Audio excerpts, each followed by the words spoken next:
today, instead of here's what the Bible says, I'll talk about here's what the Bible should say. I'll be speaking from Proverbs 32 today. No. I want to give you some examples of what I think it should say in Proverbs 32 in reflection of Proverbs chapter 31 where it talks about the woman. So it says in 31, it says, she selects wool and flax and works eager with her hands. Well, 32 would say, he selects bandsaws and power tools and works eagerly with his hands. Yeah. She is like a merchant ship bringing food from afar. Even during raging thunderstorm or blizzard, he will go to the grill and cook for his family. She gets up while it is still dark, and she provides food for her family and portions for her servant girls. He stays up long after it gets dark, and eating food his family brings to him while he's on the couch watching Monday Night Football. In her hand she holds the distaff and grasps the spindle with her fingers. In his hands he holds the latest tools that he got for Father's Day. By the way, this is the end of the Father's Day season. It's the culmination in Father's Day, but it started back on Mother's Day, the Father's Day season. When it snows, she has no fear for her household, for all of them are clothed in scarlet. When it snows, he pulls out the 7.5 horsepower snowblower and clears off sidewalks through the neighborhood.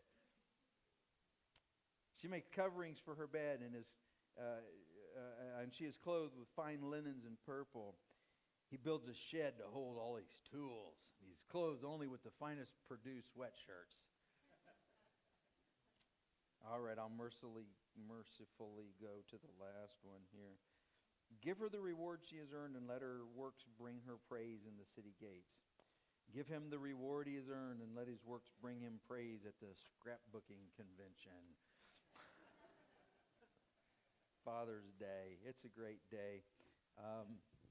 And if you have had the privilege of being called Dad, you know what that means. So I've asked 4 of our men representing different segments in life, different age groups, and I've given them a list of questions, and then they have come back with individual answers, and really enjoyed hearing what the guys came back with today in first service. We'll see if their answers have changed any since they had a chance to think about them a bit. So I'm going to invite those guys to come on up, and we'll introduce you guys when you get up here, and pick up your mic there, and then we'll give them some questions. So, like I say, I've selected guys from different aspects of life. So, Caleb, the last guy coming down, he has younger children, kind of just getting started, but is able to relate in a way that I have forgotten about.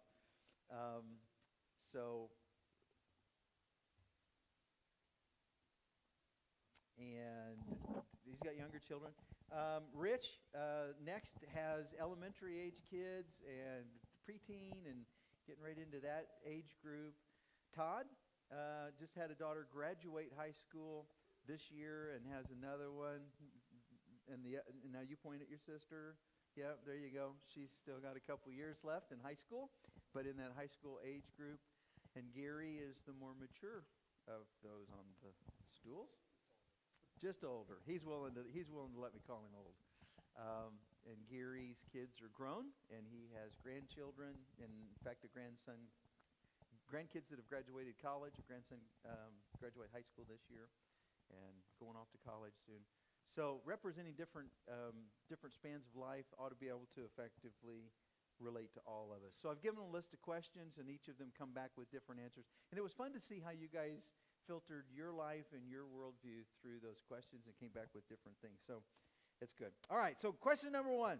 In your opinion, what are the greatest challenges facing Christian dads today, in your opinion? Let's just start with go youngest to oldest on this one. Caleb? So, is that me? Yeah, so do I start there? Yeah, that'd be you. One of the things that worries me a little bit, a lot of it actually, is, my son and daughter are 7 and 4, so they are, going into that next generation. It seems like it's really easy to get vices now. you know, pornography and a world of destruction is one click away now. And you know, as you know, marijuana is legal in several states, and by the time they get up to high school, will probably be legal in every state. So, you know, those are it's right there out in front, a lot more than it was before. A little scary. Excuse me. For me, there's two parts to the answer. What I see as very scary for dads today, or parenting in general. The first thing is time. Parents are choosing to fill their time with things that don't necessarily involve their children maybe as much as they could. So that's something that I see. Many of you know and many of you don't. I taught in elementary school for 11 years, and now I'm the principal of an elementary school, and so I get to see the full gradient from one end of the spectrum to the other end of the spectrum on how parents are raising their kids. And what I see is an absence of time that parents are spending with their children. And that scares me. It helps me put myself in check to make sure I'm trying to spend time with my 3 kids. And then the other one for me, Caleb's already touched on it, scary. Our society values the exploitation of sex so much. For me, my oldest is 13, almost 14. My son's almost 12, and then I have a 5-year-old. The example I used this morning, we were up at our community pool just yesterday, and I told my 13-year-old after we looked down the way, and there was a girl wearing something that exposed way too much of her lower half, and I just basically told my daughter, I said, look, you're going to be unpopular before you ever wear something like that. So that exploitation of sex in our society in lieu of modesty is very troubling. And I appreciate the time, both of those equally. But spending time, and it just caused me to think, a parent can say, I go to every ball game, I go to every soccer game, I go to, I mean, just going there and sitting. Sometimes just going is all about you, too, because my friends are there. We're going to sit on the sidelines and talk and not even see the kid play. It's not about just going to the soccer game and setting up your lawn chair. It's about being connected with your kid. So you could go to every game they ever play and never connect with them, and never be a part of their life. And then both of you talking about scary things that we do have in our world today. Todd? Mine is that working? Okay. Mine is just the imbalance between the Christian values and what the world values these days. It's so unequal. The time that they are out in the world experiencing all that, and what little time they are at home or in church, the worldly views and values is so attractive that it makes it very dangerous, and in the home it's hard to compete with, to give them the right values and have the kids realize that it is more valuable, the Christian way. It's very hard to compete with. Yeah. You know, I know this sounds self-serving, but it's true. Don't expect your kids to have biblical values or church values if you only have them there once every other week, or if you just casually attend and it's just something that you do, then don't expect your kids to have those kind of values at a point where you expect them. Man, I wish they were having those values today. Well, that's an investment that you make. They have to see that in you, that it's important to you, because that just won't happen accidentally. Appreciate that, Todd. Gary? My kids are raised, but I've got grandkids, so your concern is just as great with grandkids as it was when you was raising your kids. Amen. I mean, they're not there all the time, but it's a great concern. And as I'd mentioned before, I was talking to my grandson that just graduated, talking about some of the political things. And the values in the school now are just totally different than when I was, homosexuality, living unmarried, couples living together and things like that. are just commonplace. The world wants your child. The world wants our children, whether grandchildren or children. And there's no new sins, but I think it's just so much more intense in how they have to face it. It's right there in your face now. It used to be hidden, used to be dark places, but now it's right out there, right in our face. So the challenge is to live an example and to teach values that they can live with, and going through college and all that will still be strong in their lives. So to me, that's the big challenge. Yeah, amen. I heard a quote one time, and I'm going to butcher it, but it's close to this. The person who continuously rails on society's sinful ways is resenting the mission field God has placed them in. So we can't expect our society and our culture. I mean, it was nice when it used to be more supportive of our values. We can't expect that these days, and raising kids today has to be done in a more hostile environment than maybe we were raised in or was different just a few decades ago. But we can't resent the mission field God has placed us in. There are still far worse places to raise kids today. And there are places where there is much more oppression from a government system, and the church seems to be thriving. So it's not just about, well, God, I hear people say, Jesus has to be coming back because America is not what it used to be. If I was God and the church in China was exploding by the millions, but the American church wasn't doing well, I think I'd wait to see how many more millions come to the Lord over in China before I come back. I think I'd be disappointed that America quit following me, but I think I would be more world-centered than more nation-centered. Okay, second question. So this is how it works. I ask a question, they give an answer, and then I preach a little bit, and then we go back to another question.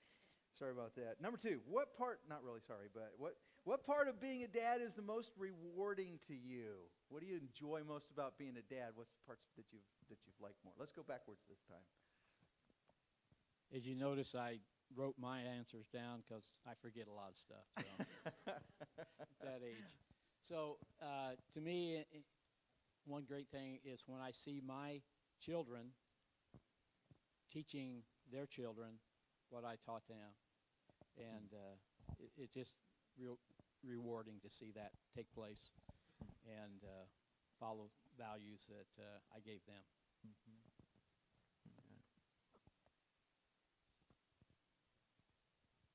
I wrote mine down too. The most rewarding one for me has to be the trust relationship that the girls and I have built.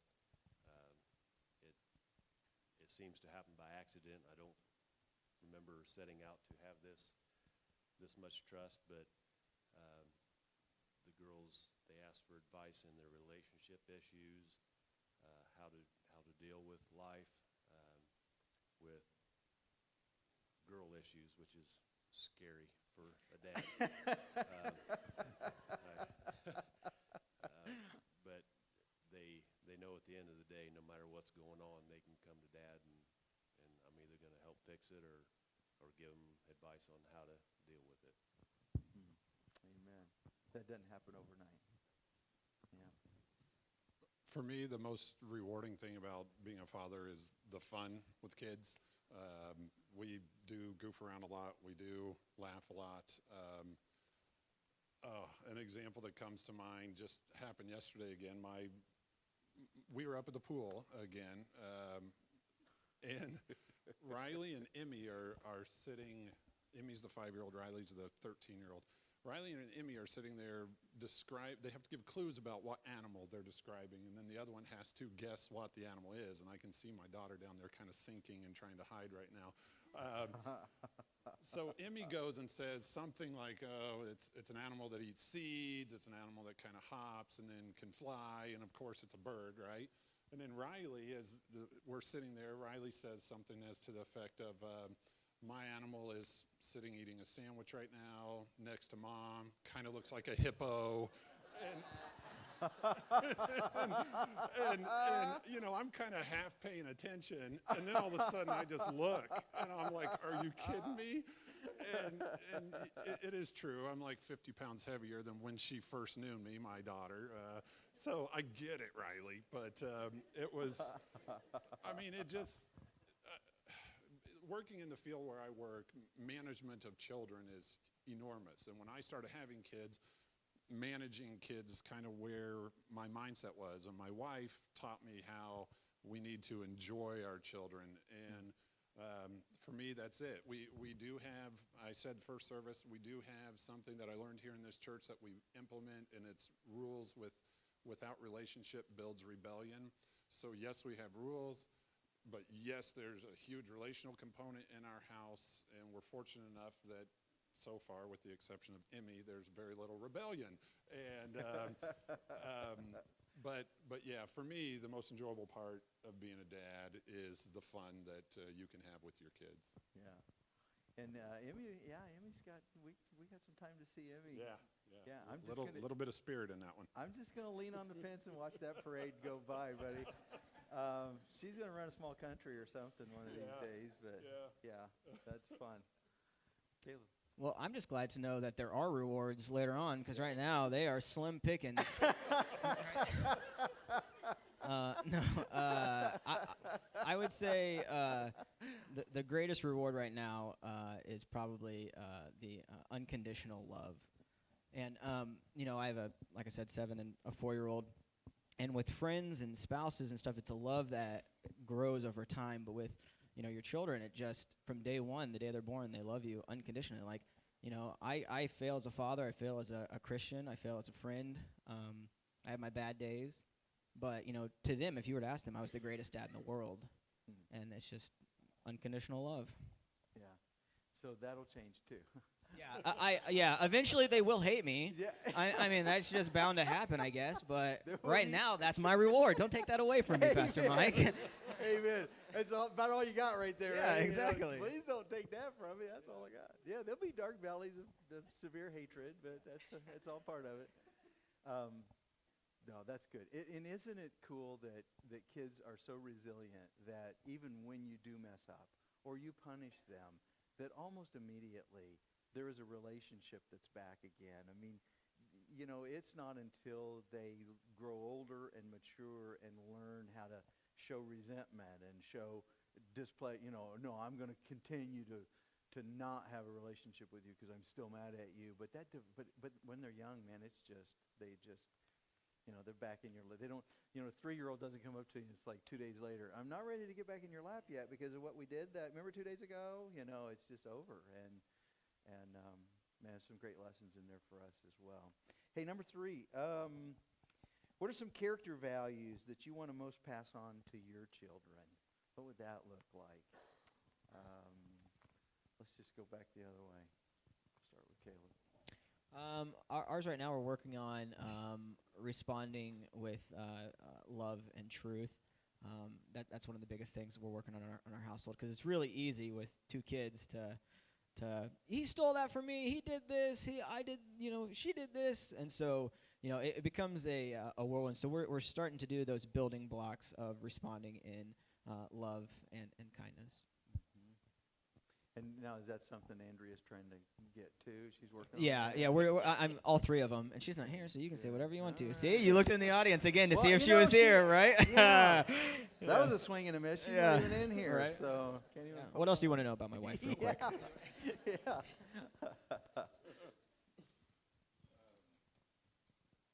For us, I mean, we have somewhat of a dichotomy because we do have those early teenage children, and then we do have the little one. But I would say, for at least the 2 older ones, what our conversations are centering around is that our perspective doesn't matter. God's perspective does matter.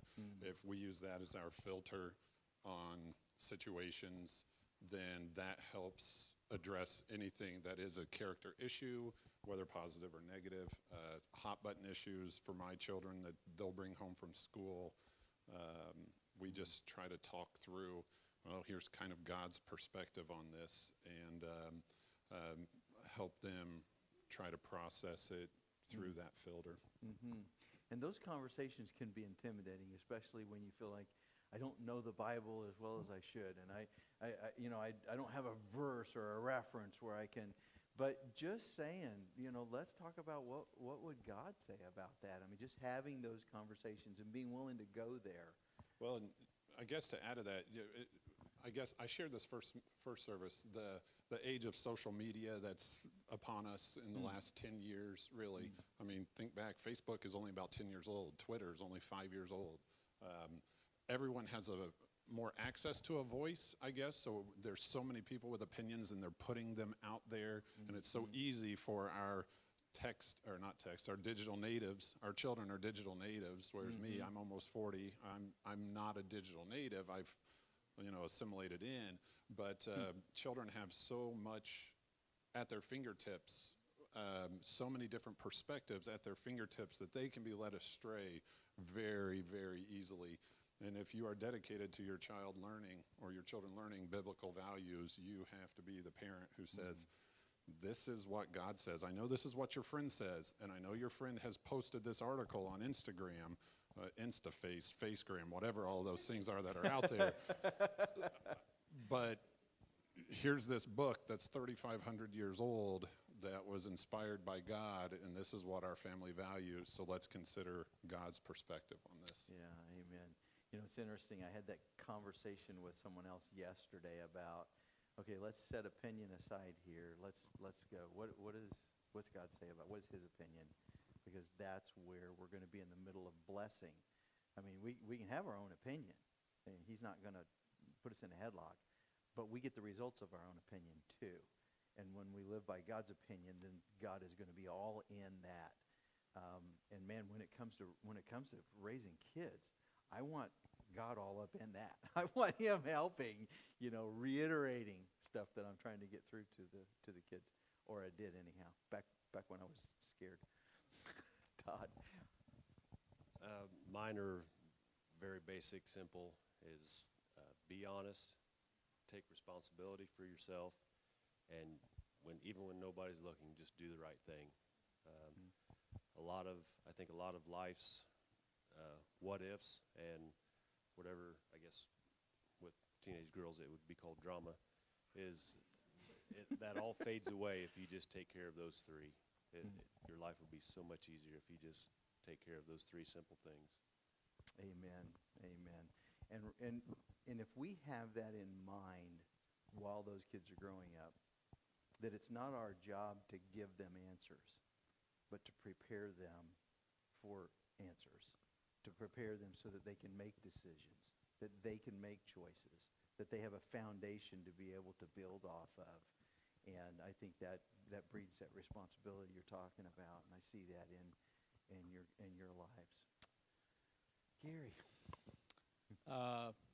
He's talking about Twitter and Facebook. First year in college, we carried slide rule, and they had a punch card computer for the whole university. So that's how far back I go. So you're not native. No, and I'm still not on Twitter and Facebook. What's a slide rule? Yeah. Yeah. So one value is and these have been great, and the same thing there. But also another one is don't quit. And that's something I'm challenged with as I get older, is don't quit. I can't do as much, but I still need to be doing whatever God wants me to do and keep doing it. So don't quit. And encourage that. So my kids, don't quit in marriage. Don't quit in what you're doing. Just do it. Do it God's way, but do it and don't quit. And so that's important to me. Yeah. I want to add something. And I was raised in a family, he was talking about love, that didn't really show love. And I think a lot of older people can relate to that. So my kids really taught me how to love. Mm-hmm. Mm-hmm. Amen. Amen. And we can change. We get a chance. All of us get a chance to change. I mean, nobody grew up in a perfect home. None of us. some better than others, but none of us perfect. And we all get a chance to pass on godly values and godly heritage, and be able to make an adjustment to what we inherited. Appreciate that, Gary. My wife helped to teach me how to have fun with our kids. Rich mentioned that earlier, that learned a lot from his wife on how to have fun. My wife has taught me how to have fun. All right, next question. What would you say is the single most important thing for a Christian dad to do with or do for his children? Kind of, you don't have to do one if you've got two and you couldn't narrow it down. But what's the priority as far as a Christian dad today? What would you think? Let's go with who has the most kids. Gary's got 4. Okay, and then Rich is 3, and you guys, we'll let you, Todd, you go third. Okay. To be a father, like our Heavenly Father. I'm not up here because I'm perfect, and I'm far from perfect, and I do a lot of things wrong. And the sad thing is, you learn a lot of the times you did things wrong several years later. We're to be like Jesus, I think, in our lives and our witness to others. But I think we're to be like our Heavenly Father in our home. We're supposed to be love and be love to them and care for them. And He gave His own Son. We'll be willing to give our own self to whatever they need and so on. Mm-hmm. Selflessly. Amen. For me, salvation would be the biggest thing. I can't pass salvation on to my children, but we dedicated all 3 of our children to raise them in a God-fearing household, a household that loves God, and for us to be able to be sensitive to the Spirit moving us to show our children what salvation is the greatest thing. I'm telling you, October 8th, 2002, this nurse puts this little bitty baby in my hands, and I'm just bawling. It was one of the best moments of my life, and it was at that moment I was 26 years old and didn't really understand what God did for me by giving up His Son so that I could have a way to salvation through Jesus Christ. When Riley was put inside of my arms, I felt it. It was instantaneous. I was like, goodness, I get it now. I understand what God did. So, to sacrifice something that you love so much for others. So Lisa and I are so blessed that God allowed the 2 of us to be the tool that presented salvation to our children, and we got to witness them come to salvation, and it's fantastic. It just is a fantastic feeling. I hope God doesn't see pride in that feeling. I hope He sees joy in that feeling. Amen. And we keep praying for Emmy as she gets older too, as she'll come to Christ as well. What I've said before, Kathy and I have often talked, if we could just do one thing, if I had to boil it down, and my kids are only going to get one thing, it would be proper response to authority. Most of the problems that I see is just a difficulty dealing with response, whatever realm that is in. But if there's a proper response to authority, then when a person comes to understand the ultimate authority, that God is in control, and our response is to submit to Him and to receive the forgiveness that He offers, there'll be a response to that. There'll be understanding that. And if I could help parents today, it'd be help your kids understand the proper response to authority. Don't run in there and defend them. Defend them if they need defending, but don't try to be their friend and try to be the hero by showing them that you don't react properly to authority. But anyhow, you probably have more to say about that as an educator today. You never had a parent come in and take offense for their child, have you? Never. Yeah. And we all laugh, but there is an instinct to do the wrong thing in a pressure situation, and sometimes that's the wrong thing. Todd. Mine again is very simple. Just be there. Um, whether it be their school activities, sports, whatever, just be there. They need the time with you. It shows them, and like Pastor Mike said earlier, not just setting up your lawn chair and talking to your friends. Engage with them. If they don't have those activities, I encourage you to find something that your child likes. And again, I have 2 girls. That's not easy for an outdoors guy like me, but we have made our connections through other things, and especially 4-H. That's something that we get to do together that we both like. But just be there. It's a conscious effort every day to make time or make up an event to be there with them. Amen. Did you ever have conflict with what you want to do and what they have going on? Probably never. Let's see, 18 years times 365. Yes. I love to fish, and that doesn't always work into kids' plans. So, Yeah. yep, you have to give it up Yeah. a lot. Unselfish. Caleb, round us up. I would say for a father raising kids, an important thing is to be focused on Christ in their own lives. Being a good father, being a good spouse is only going to happen if your own personal growth is happening. Kids are not going to respond to what you say. They're going to respond to how you act. And so it's all a trickle-down effect. So, Yeah. What you say has such a greater impact when you're living it, and what you say has such a great impact when you're not living it. It breeds resentment when you're not, and it's powerful when you are. They need something to believe in, and when you're living it, it shows you're believing in it, and they want to believe. They want something that's going to be their true north in life, and when we live it, they get it. So, last, if you could give one piece of advice, what would it be?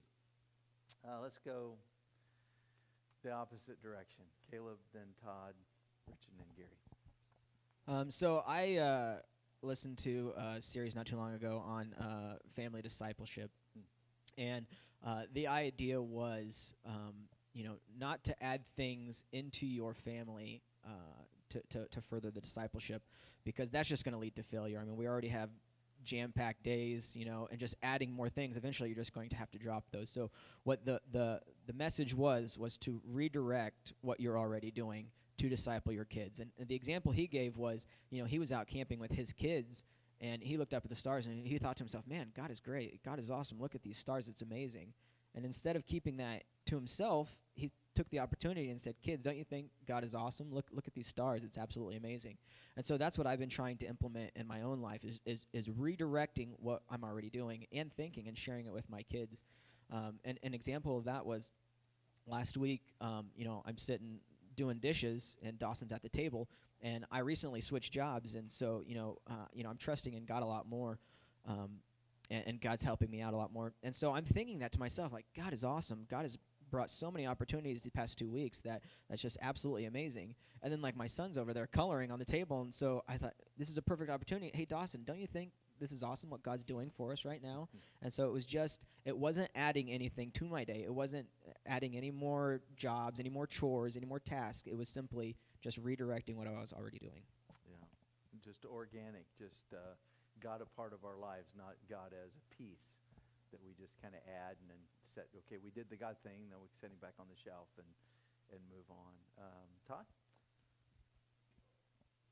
Oh, man.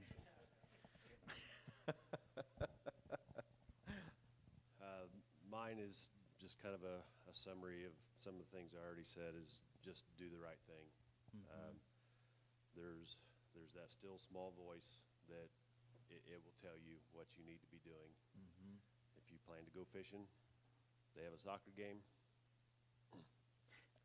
the little voice. Yeah, you'll never regret it. It will always pay off, and lead by example. Yeah. You know, I think we can rest assured that wherever there is a challenge to be unselfish, that's not Satan trying to trick us.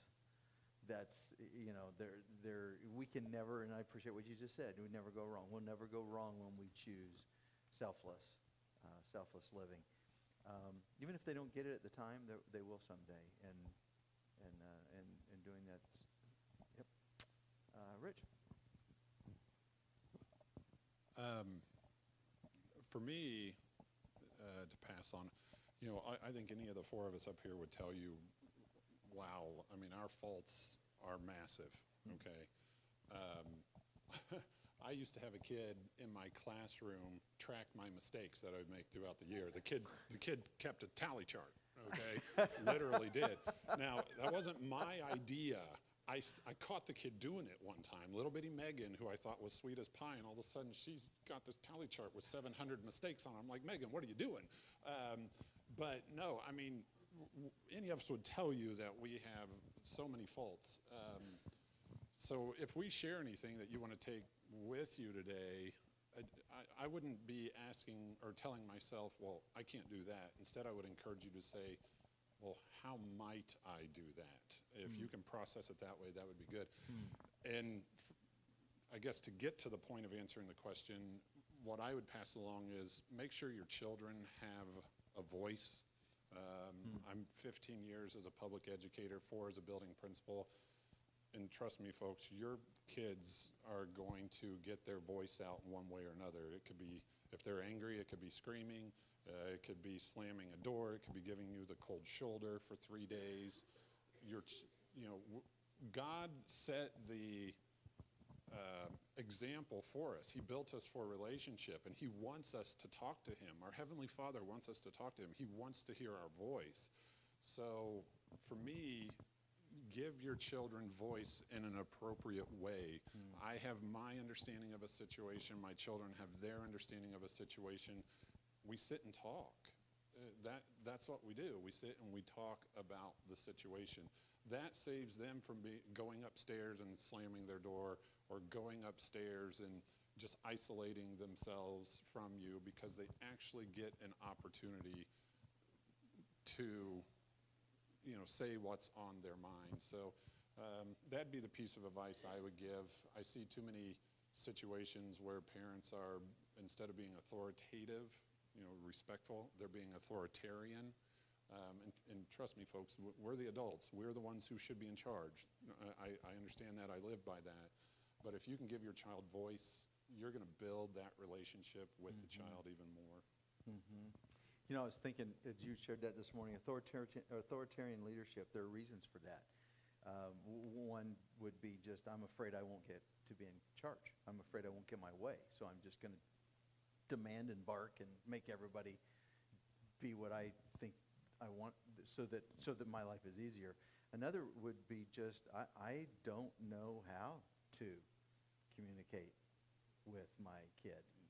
I don't know what sitting down and having a real legit relational conversation would be like. And that's intimidating to me. That's scary. So I just bark stuff and expect it all to happen. And what I'm actually doing is pushing away because of my fear to step in. There's so much we can learn from our kids. Gary himself said it 10 minutes ago. He learned to love from his children. Yeah. Okay? And so if we're not taking the time, or if we're not humble enough to actually see that our children, we might learn something from them, not learn how to parent from them. We're still a parent, but learn what's going on in their world so we can be a better parent for them. I think we're losing opportunity. And the litmus test on that is not, so the question would be, hey, do you have the relationship with your kid? That would be the question. The answer would not be, yeah, because I try to have a talk and they walk away. So I'm trying and they're not. The question to that is, do they want to talk with you? That's relationship. Do they have a desire to have that kind of a relationship with you? So the question is not, yeah, I try to talk at them and they walk away. So I'm trying and they're not. So I guess I do, but it's not my fault that they're. We can't go there. It's, do they want to have a talk with me, even over hard things? Then there's a relationship that's allowing us to have a conversation. Thanks, Rich. Appreciate that. Gary? Okay, mine's a paraphrase. Love the Lord thy God with all thy heart, all thy soul, and all thy mind, and your family as yourself. I just think that's so important. And we've just gone through it, the whole thing. Pastor's mentioned it. It's about giving up your life. You know, marriage isn't 50-50. It's 100%. I give myself 100% to my wife, not 50. So it's about, the stronger your relationship is with God, the stronger your relationship is with your family. Amen. It's got to be at the core. Hey, are you grateful these guys willing to come up here and do this with us today? I appreciate them. Thanks, guys. So being Father's Day, I just have a brief challenge before we finish, and it's from 1 Thessalonians chapter 2. And if you want to turn there, you can. The passage will be up on the screen for you as well. So in 1 Thessalonians, it's the church at Thessalonica, and Paul is writing this letter to them. He had been there, and he had worked with the church there, and was writing this letter back. And many times in the epistles that Paul writes, he talks about what it looks like to be a parent. As a father, I did this, or as a father, I did that. And so he is relating. If I said to you, like a dad today would respond this way to his kid, it would be saying something that all of us would get, should get, hopefully would get. So 2,000 years ago, Paul was doing the same thing. But it's interesting to me that he would say something like, as everybody knows, this is what a dad does. And in that culture, they would all relate to it. And some of those values are, well, they're still very, very important. I wouldn't be able to do the same thing Paul did. Hey, everybody knows this is what a dad's supposed to do. We do, but it's not as well known as it was when he wrote these things. But those values are still important today, as you'll see when we just highlight those things. So let me just read that to you. And the verse that's not up on the board or on the screen is verse 8, which is the verse immediately preceding. We're going to start with verse 9. But I want to share this verse 8 with you because I have it all marked up in the last Bible that I read through, the NLT version. And I have it marked up in here, and it says, "My heart for Cornerstone." If I personally have a verse for this church that would be my verse for you, it would be this: "We loved you so much that we shared with you not only God's good news, but our own lives also." And that would be my verse. That's my cornerstone verse. My love for you, I not only have shared God's good news, but my own life with you. And then he talks about what parenting looks like. So let's start with verse 9. "Don't you remember, dear brothers and sisters, how hard we worked among you? Night and day we toiled." Now that sounds like a dad. "I worked so hard for you night and day to provide for you." No, I'm just kidding. But do we work so hard among you? "Night and day we toiled to earn a living so that we could not be a burden to any of you as we preached God's good news to you. You yourselves are our witnesses." He's not saying, let me convince you of something. Let me tell you how good I was around you. He's saying, no, you saw us. You saw our life. You lived with us, next to us. You witnessed our devotion.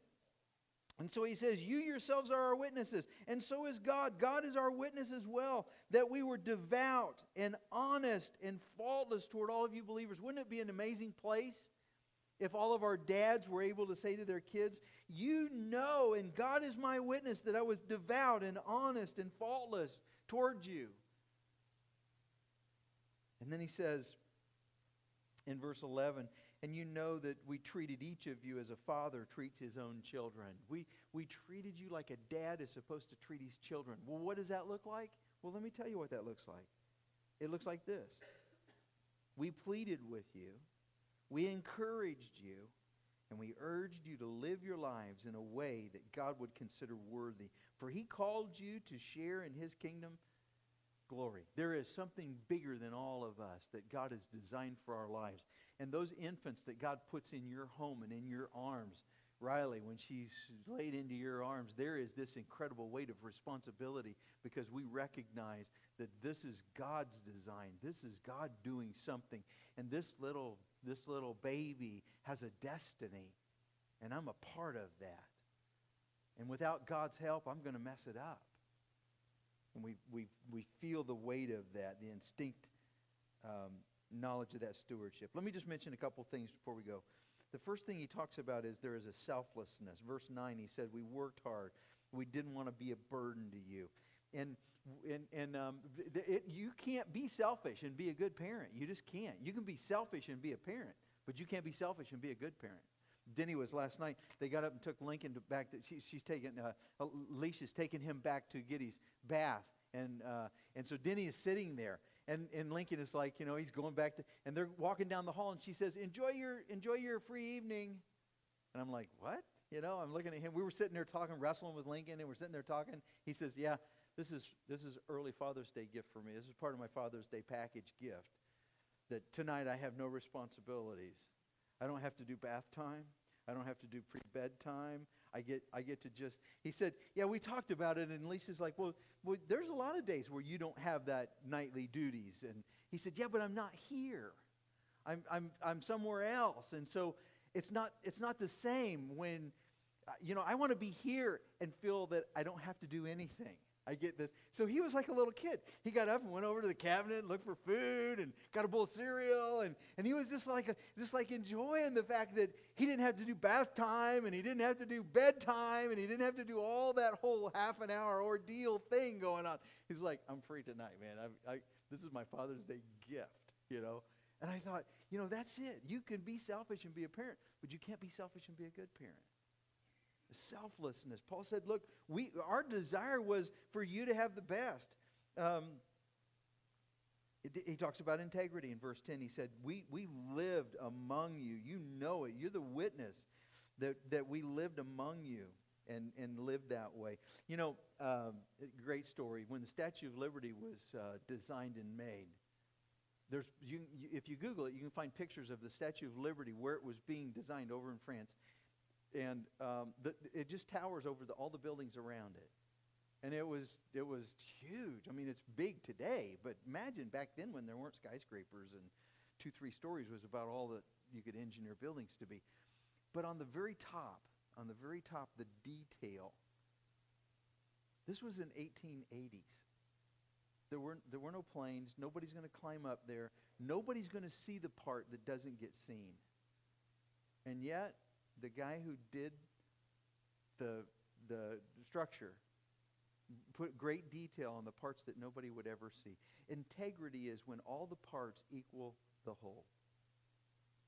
When your life is the same no matter where you're seen or where you cut it. When your life it has the integrity of a God life, whether not just what you demonstrate at church, but what you live at home, and those are the same messages being sent at both places. Flight wasn't invented until after the 1900s,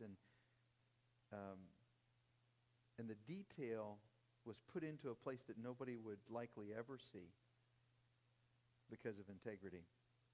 So there's parts that nobody will ever see. And it's not the fact that, well, nobody's ever going to see this, I can just skip it. It's about having the integrity to live the life no matter what. A father's love, he says, we gave you the love of a father. Look at the three things that he says that ought to be involved in a father's love to his children. The first is this: he encouraged them. It says in verse 12, we pleaded with you. And the word there is exhortation. It's more of a verbal presentation. It's exhorting with words. It's positive words. Are you an Eeyore or a Tigger when it comes to your kids? If I was to ask your kids, would your kids say, my dad or my parents are more of a, you can do this, instead of, you missed a spot? Exhortation. And this specifically has the idea behind it of the verbal use. The way we use our words, what we say, and how we can build with our words. My dad was not a very encouraging kind of a guy. In fact, there were hurtful things that my dad said, especially when he got drunk. But God allowed me graciously to have men in my life that poured into me, that used words of encouragement, that built me up with you can do this, and you've got this. And you know, we thrive when we're in an environment like that. Encouraging. The second thing he talks about is he was there for them. He says, I encouraged you in verse 12. It's their sister thoughts. It's similar, but they're different in this regard. This word encouragement is a Greek word paraclete. It literally means someone that is called alongside to help. If you're learning swimming lessons, it's somebody that's there with you, kind of holding so that you have the courage to go forward. If you ever taught your kid how to ride a bike, then what you do is you find the highest, most dangerous hill that you can possibly find anywhere in your town, and you put the kid on the thing and you give him a big push. Okay, I shouldn't have done that, all right? No, I didn't do that. But it's kind of the same. We all pretty much do the same thing. So when I tell you what I did, you're going to think, yeah, I did the same thing. Because we grab a hold of the seat and you kind of walking along with them. You're trying to help them because they don't get this and they don't know, but they're learning. And it's scary for them. They're trying to figure it out. So what do? Don't let go. Don't let go. Don't let go. Will you hold me? Will you hold me up? I'll hold you up. I won't let go. We lie to them. We just lie. Because we're planning on letting go. We're telling them I'll never let go. And we do as soon as we can. And they don't want to even look forward. You've got to look forward to be able to learn how to get the balance thing. And they're looking at us because they're so scared. But they're willing to attempt something scary because they know we're right there beside them. And so what do? We're running along beside them, and we're holding the seat, and as they get a little bit of balance, we sort of let go a little bit, and we're kind of hoping that we can catch them before they get, because if they get skinned up and I take them back to mom, I'm in trouble. That's the idea of paraclete, one called alongside to help. They can't do it on their own. And we are called, there is a stewardship responsibility before God that we have when he places these little ones in our home, that we run beside them, that we are next to them, that we know what battle they're facing, that we understand what difficulty they're going through, that stuff doesn't just sneak up on us because we haven't been paying attention, but we are beside them as they are working their way through life and the challenges that life brings. We do that. Kelly, I was thinking this morning, we're on vacation one time, and almost before the car stopped, the kids were in the pool at the hotel. You know how that goes. And so they're in the pool, and I walk out there. I didn't even get changed yet. I haven't even been to the room yet. I'm getting changed, and they're in the pool. And the boys were diving through a float thing, and so they did that. And Kelly was, 4 or 5, I guess, and so she maybe 4. So she wanted to do like the boys. So she just jumped into this thing, right? And I think, and the pool is crowded. Everybody's all around the edge, and everybody just kind of, there's this, because she jumped and she straddled this tube thing, and it flipped her. It flipped upside down because she caught one side of it and flipped up. So I look up, and there's these 2 little legs doing this. She's upside down in this thing trying to get out of it and twisted up in it. And without, without processing any thinking at all, instinctively, I'm in the pool, clothes and all, shoes and all. Fortunately, there were no cell phones in those days.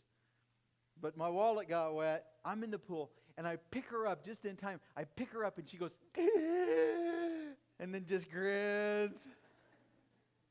And when she grins after this, and she does this big grin, everybody around the thing, they're all sitting up, and they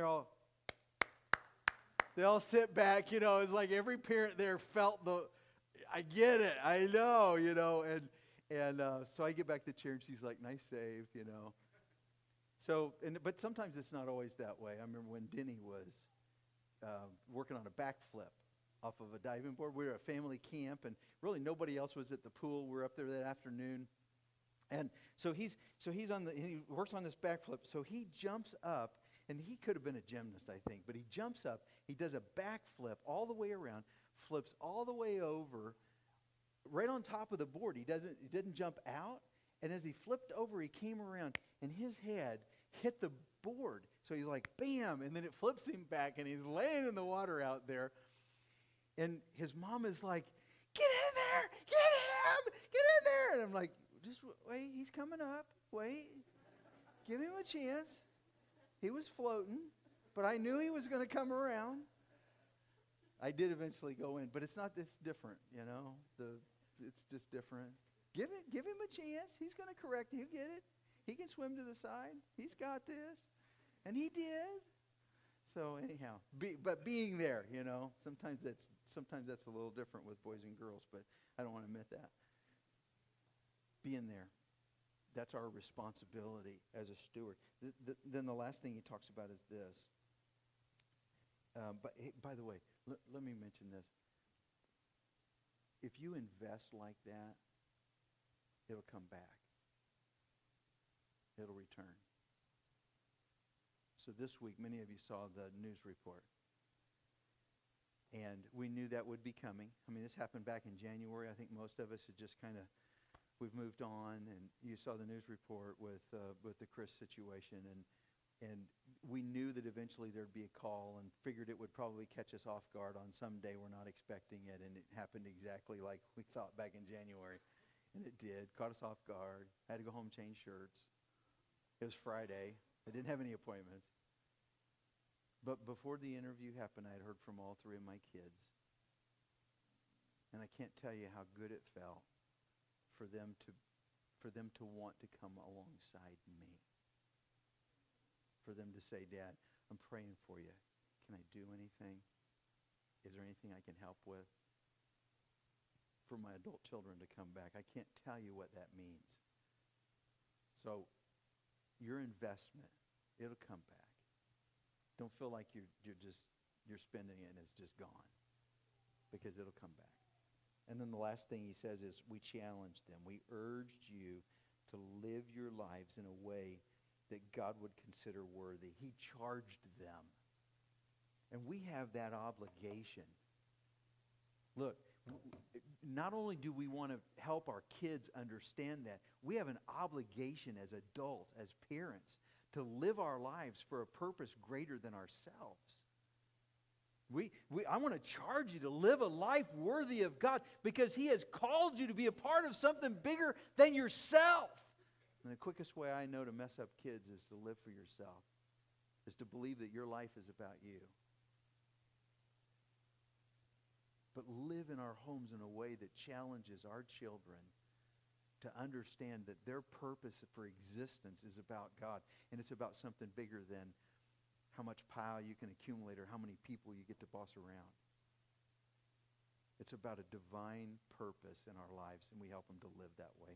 I'm going to invite the band to come back up. We're going to sing before we go, but before we do, we'll have a prayer time like we always do. And I just hope that some of the things, there's some great sermons preached today, and just one little piece of it was mine. But these men, you know what? And there are other men that could have been asked. In fact, there were some others that I contacted.